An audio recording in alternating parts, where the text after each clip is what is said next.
Pourtant, à l'échelle du Sénégal, elle est devenue un véritable géant économique. À l'échelle de la sous-région, elle est incontestablement une entreprise de référence.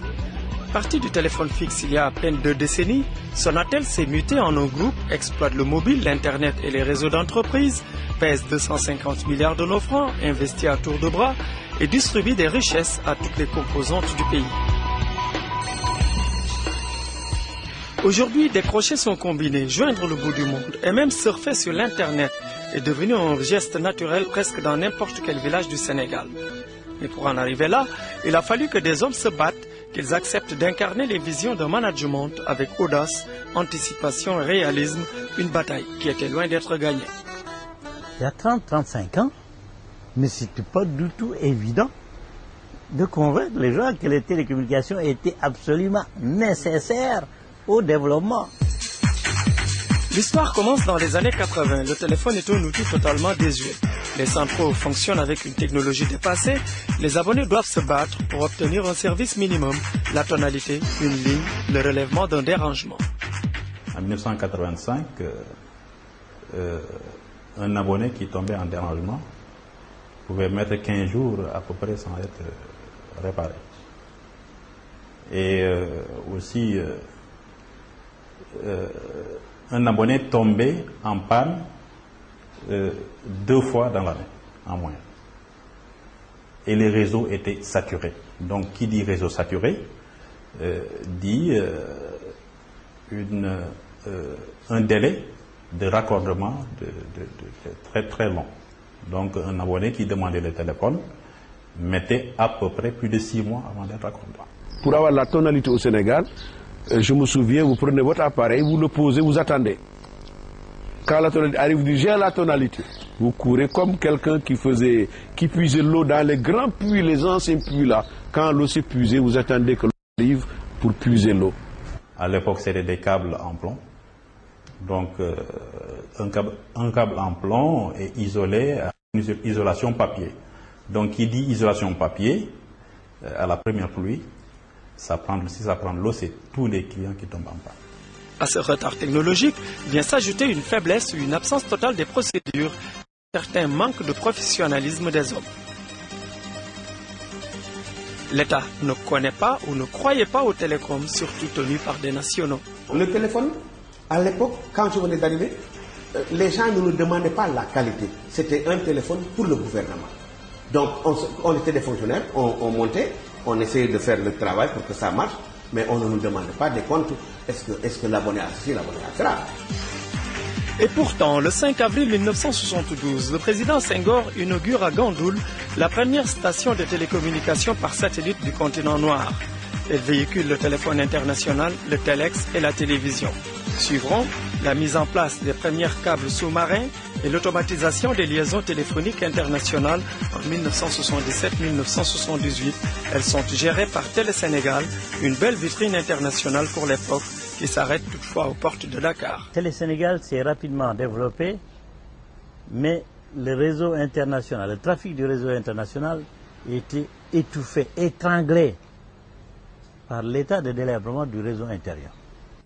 Désormais, le principal obstacle pour faire avancer les télécommunications dans le pays est paradoxalement institutionnel.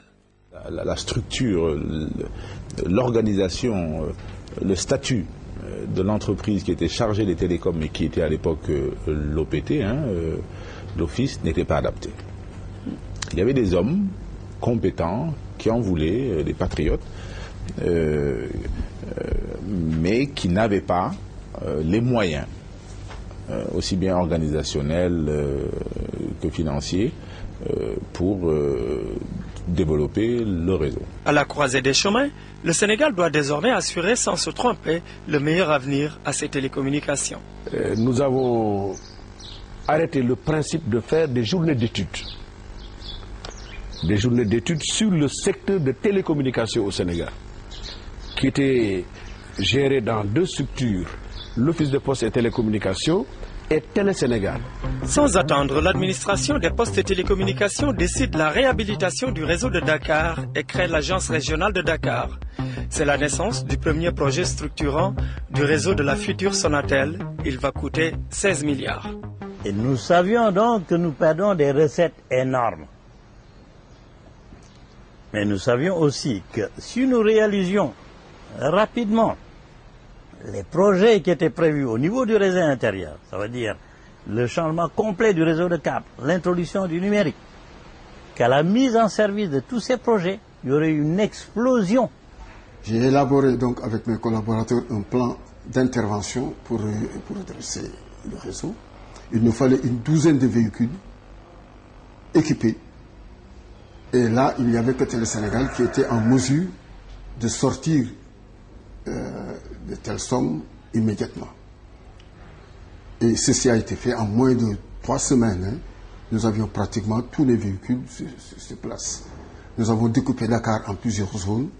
Zone centre, la zone de Médina, zone sud, zone nord, zone ouest, ainsi de suite, que nous avions confié à des jeunes ingénieurs. Et moi, j'étais là pour coordonner l'ensemble des activités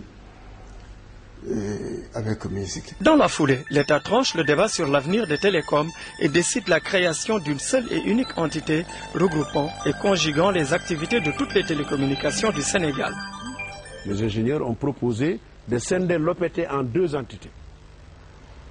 Une entité qui s'occupe de télécommunications, direction de télécommunications nationale, regroupée avec les Télé-Sénégal, réseau international, pour faire une entité juridique qui appartiendrait totalement à l'État du Sénégal, avec un plan d'investissement sur 5, 6, 7, 10 ans. La plupart des pays n'avaient pas encore séparé, par exemple, leurs postes et leurs télécoms. La plupart des pays avaient une structure télécom qui dépendait, qui était une structure administrative. Donc ce statut d'entreprise de droit privé était très rare. Donc on peut comprendre que cette réforme ait à l'époque créé beaucoup de réticences et parfois même violentes. C'est la naissance de la Sonatel. Nous sommes le 1er octobre 1985. Comme la plupart des belles aventures, celle-ci aussi naît dans la douleur. Parce qu'on est passé le 30 septembre 1985, il y avait d'un côté les anciens de l'OPT, de l'autre les anciens de Télé-Sénégal.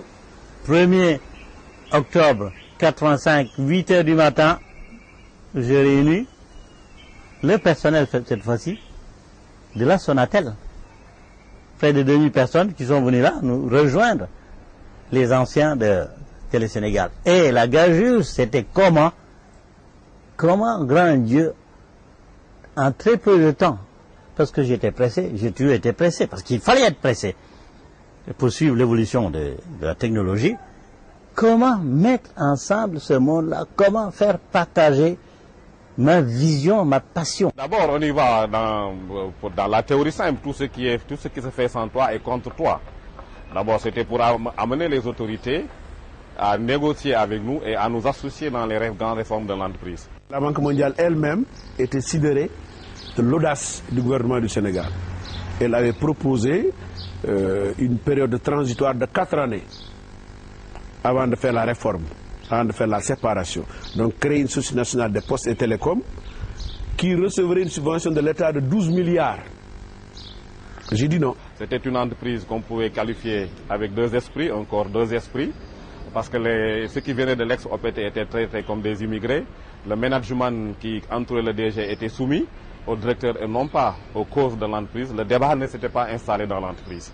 Les dirigeants de l'époque avaient bien conscience de ce risque-là et ils se sont attelés à créer une nouvelle dynamique d'entreprise, une nouvelle culture pour l'entreprise et à faire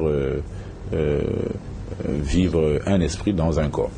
Désormais, tout va aller très vite avec ce que beaucoup de gens perçoivent aujourd'hui comme une bande de jeunes ingénieurs télécoms avec un rêve fou, celui d'amener au plus vite le téléphone dans tous les villages du Sénégal. Ça fait qu'il y a eu un ensemble de jeunes qui ont été recrutés à l'époque par les dirigeants de l'époque et des jeunes donc qui étaient aussi amoureux de leur pays, qui voulaient progresser, qui voulaient développer leur entreprise mais aussi leur pays. Et c'est cette Je dirais, c'est cette foi-là qui a, à mon avis, été un des facteurs clés de succès. C'est l'ère des grands projets pour la Sonatel. C'est aussi l'ère des grands choix technologiques, ceux qui vont véritablement structurer son réseau. Ces projets donc avaient pour objet de remplacer des équipements existants, des équipements vétustes, et d'augmenter aussi l'offre, c'est-à-dire désaturer les réseaux.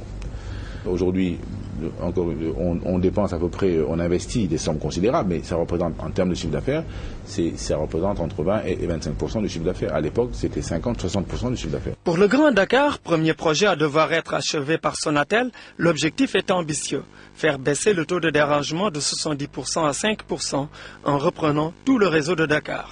Entre Médina, le central de Thiaroye, le centre émetteur de Rufisque, il y avait plus de 630 personnes. Et au niveau de Médina, tout simplement, il y avait plus de 12 équipes. Il y avait suffisamment de main-d'œuvre. C'était plutôt l'organisation qu'il fallait faire. C'est en ce moment que nous avons lancé l'opération Coup de poing. Donc en semaine, nous travaillions normalement. Chaque équipe avait chaque chef de zone avait ses équipes dans sa zone. Et là, vraiment, c'était la réhabilitation.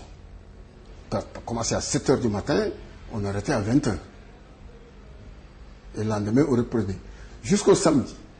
Mais du samedi au dimanche, on prenait une seule zone. 7 centraux de nouvelle génération pour la commutation numérique sont également lancés. Totalement révolutionnaire parce que nous passions d'une technologie électromécanique à une technologie électronique.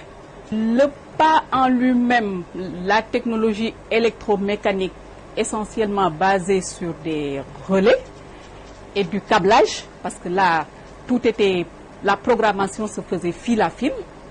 Donc, alors qu'ici, sur la technologie électronique, nous avons passé à la programmation informatique, si vous voulez, avec des composants, en fait, beaucoup plus miniaturisés que sur l'électromécanique où on avait de gros relais. Le Grand Dakar à peine achevé, la Sonatel se lance dans le renouvellement de ses réseaux à l'intérieur du pays. Les projets s'identifient désormais au nom des localités concernées, ZKT pour Ziguinchor, Kolda, Tambacounda, TFK pour Thiès, Fatick, Kaolack, l'axe nord pour l'axe Dakar, Louga, Saint-Louis, Podor, puis Kidira, introduit pour la première fois la fibre optique. Commutation, transmission, énergie, génie civil, téléphonie rurale, réseau d'accès, les habits neufs de la vieille dame se déclinent en plusieurs chantiers. On enterre des milliers de kilomètres de câbles, on tire des milliers de lignes, on anticipe les technologies futures. Des pylônes poussent partout dans la campagne, une frénésie qui depuis n'a jamais ralenti. Lorsqu'on installait la téléphonie rurale, les premiers villages de téléphonie rurale dans le Ziguinchor, ou bien dans le TFK ou à Fatick, quand vous voyez l'enthousiasme des populations, l'enthousiasme des autorités, l'émerveillement, si on peut dire, qu'ils avaient à pouvoir communiquer facilement, il n'y a pas à dire.